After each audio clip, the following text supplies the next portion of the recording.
सज्जना वो समझ गए कि गुरुदेव सदा सर्वदा मौत को याद रखते हैं। तो यहाँ जो शिवनारायण स्वामी जी महाराज बोले कि मौत को याद रखना चाहिए, तो आप लोग समझ गए ना क्यों रखना चाहिए।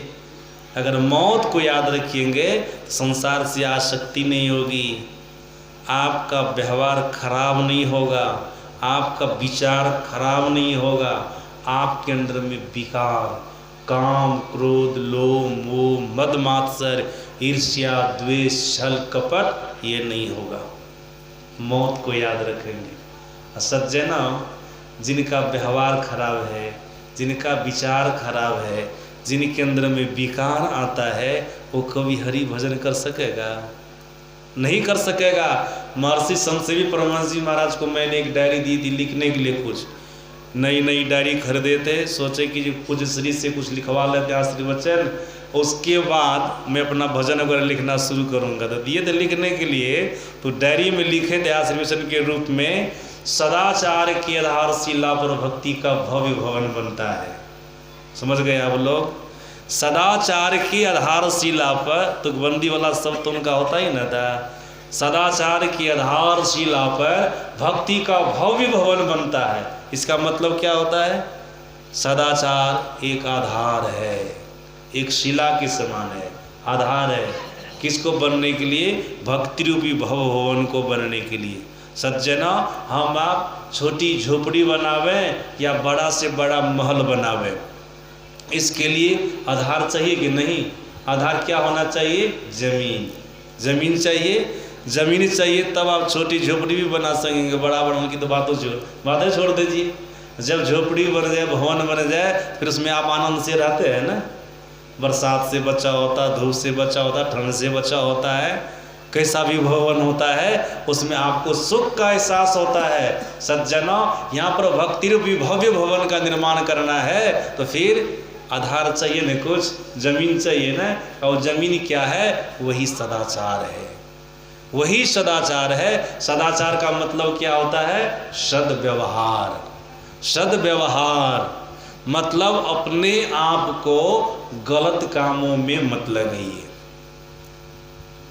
चाहे वो आपका व्यवहार हो कि विचार हो कि विकार हो, किसी भी प्रकार का दुर्गुण आपके अंदर में आने ना पावे।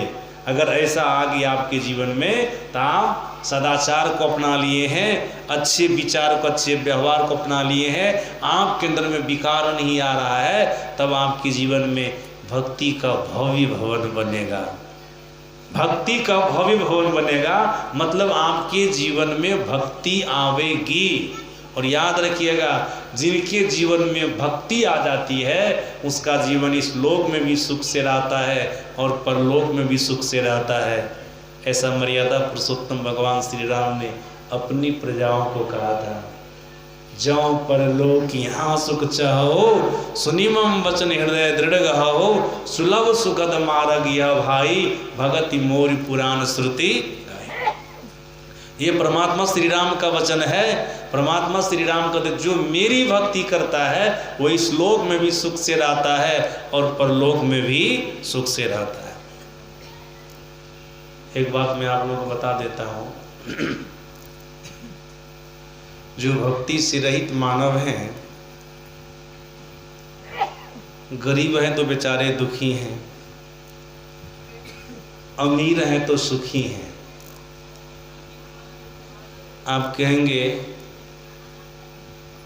गरीब तो खैर गरीब हैं तो दुखी हैं, अमीर भक्ति नहीं करता लेकिन उनका जीवन तो बड़ा सुखी है। देखते बढ़िया मकान है,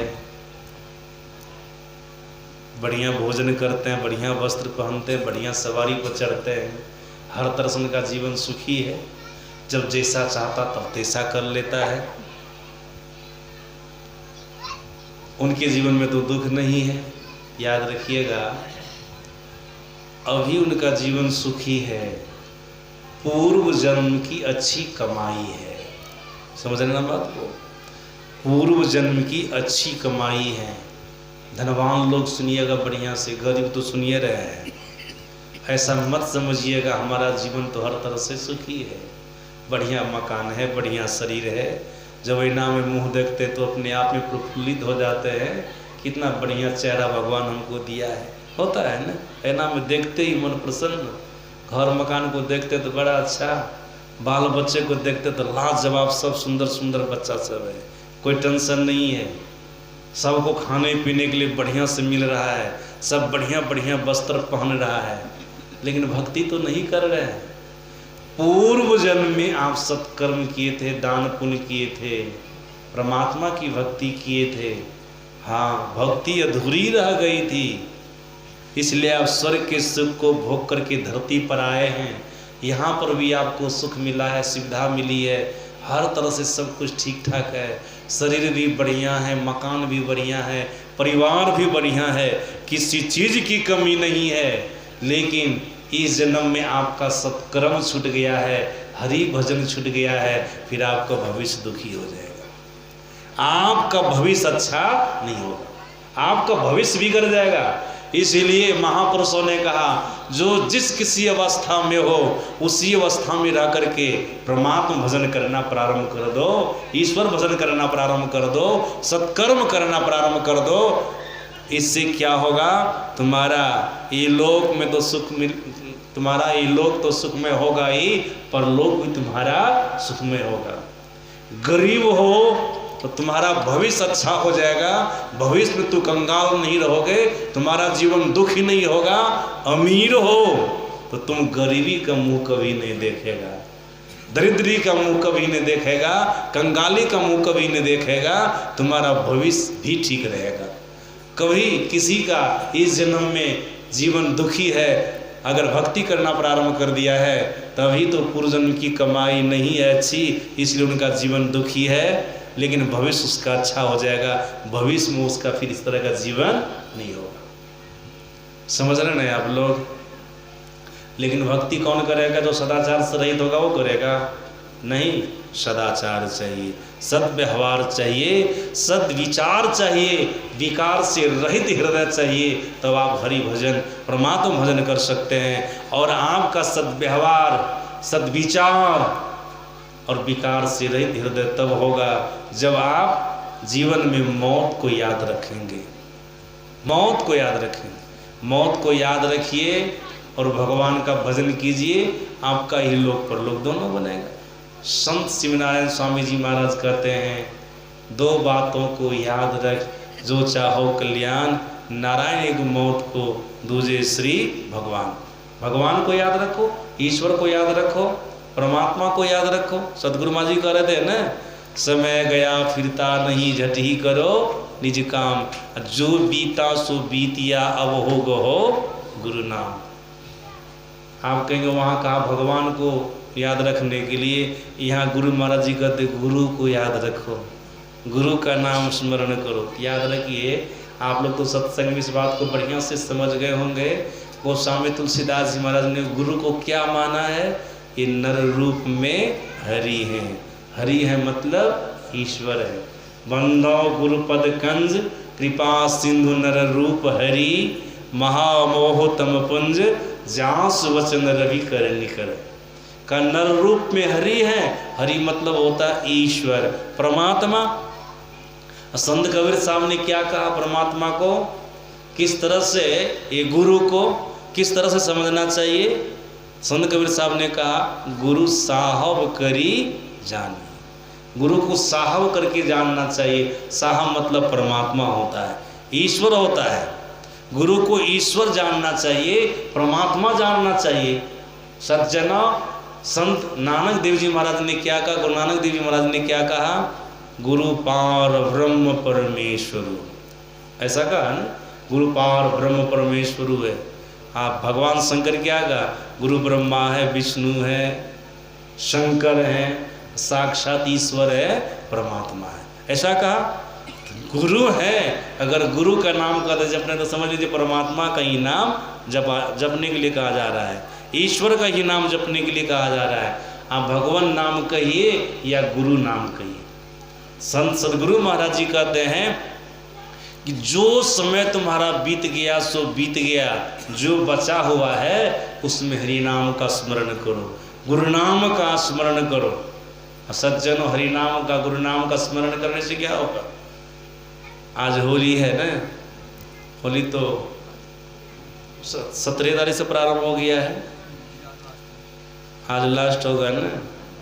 होली होली लोग तो यहाँ पर देखते हैं समाज में क्या कहते हैं, होलिका महारानी की जय कह देते हैं ना। हम बहुत जगह इस बात को सुने, लेकिन ये सुन करके हमको अच्छा नहीं लगता है। होलिका महारानी की जय करना चाहिए, यहाँ नहीं होता तो ठीक है, लेकिन बहुत जगह हम सुने इस बात को, हम कह भी दिए। ऐसा नहीं कहिए। होलिका तो 1 नंबर की दुष्टादेव सिंह का हिरण्यकश्यप की बहन प्रहलाद को जलाने के लिए गई थी, प्रहलाद को जलाने के लिए गई थी। लेकिन प्रहलाद ऐसे भगवान नाम का स्मरण करने वाले, नाम के प्रभाव से, आपको पता है ना, जिस सीता को रच करके होलिका प्रहलाद को जलाने का प्रयास की थी कि प्रहलाद जलेगा हम नहीं जलेंगे, उल्टे हो गया ना। वही जल करके भस्म हो गई। अब प्रहलाद जी जले, प्रहलाद जी नहीं जले, वो तो ठीक ठाक है, श्री हरि का नाम जपते रह गए, भगवान नाम का स्मरण करते रह गए। इतना ही नहीं, प्रहलाद को मारने का बहुत प्रयास किया उनके पिता हिरण्यकश्यपु ने, लेकिन हरि नाम को, भगवान को कभी वो नहीं भूले, उनके पिताजी मार सके। याद रखिएगा, भगवान नाम को स्मरण करते रहिएगा, भगवान नाम का स्मरण करते रहिएगा, भगवान को अपने नज़र पर रखिएगा, तो काल भी आपका कुछ नहीं बिगाड़ सकेगा, काल भी आपका कुछ भी नहीं बिगाड़ सकेगा। बिगाड़ पाया? हिरण्यकश्यपु स्वयं गया मारने के लिए, मार पाया प्रहलाद को? स्वयं भगवान के द्वारा मारा चला गया। स्वयं लकड़ी से, खंभा से प्रकट होकर के भगवान नरसिंह उनका वध कर दिया ना, हिरण्यकश्यपु का वध कर दिया ना, वध कर दिया। भगवान को याद रखा, प्रहलाद सुरक्षित है। सज्जनों, हम आप भी भगवान को याद रखेंगे ना, तो प्रहलाद की तरह सुरक्षित हो जाएंगे। अजामिल के लिए तो आप लोग जानवे करते हैं ना, अजामिल 1 नंबर का पापी आदमी, पहले तो भगवान का भक्ति न था, 1 नंबर का पापी अजामिल अंतिम में भगवान नाम का स्मरण किया, भले पुत्र के ही माध्यम से भगवान नाम का स्मरण किया। जहाँ जमराज का दूत उनको लेने के लिए आया था, हम मरने के समय जो हरि नाम का स्मरण किया ना, विष्णु नाम का स्मरण किया, नारायण शब्द का उच्चारण, तो क्या हुआ? वहाँ पर विष्णु का दूत आ गया, विष्णु का दूत आ गया। अब आप लोग बता सकते हैं, ये विष्णु के दूत के साथ गया कि जमराज के दूत के साथ गया, कि और कोई घटना घट गई? कोई बता सकते हैं? याद रखिएगा, जमराज के दूत के साथ तो नहीं गया वो, उसके हाथ से छुटिए गया।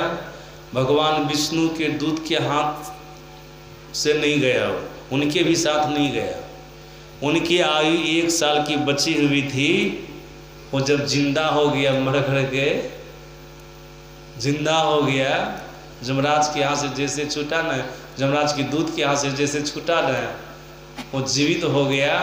1 वर्ष की आयु बची हुई थी। उनको हुआ, रे मैं भगवान नाम का स्मरण किया, तब जमराज के हाथ से छूटा। हमको भगवान विष्णु का दूत जमराज के हाथ से छुड़ाया है। अब हमको अपने मन को संसार में नहीं लगाना है, अब हमको भगवान नाम का भजन स्मरण करना है, परमात्मा की भक्ति करनी। और याद रखिएगा, 1 वर्ष तक कठोर साधना किया अजामिल, कठोर साधना किया, और अंततो गत्वा परम पद को पाया, परमात्मा के पद को पाया। किसके बदौलत? भक्ति के बदौलत। भगवान नाम का स्मरण करेंगे, भगवान को याद करते रहेंगे, हर तरह से आप सुरक्षित रहेंगे, और एक न एक दिन आप परम पद को, ईश्वर के पद को, परमात्मा के पद को पावेंगे। सज्जनों, 9 बजने वाला है, बस मोट में इतना समझ लीजिए, अगर आप लोग कल्याण पाना चाहते हैं तो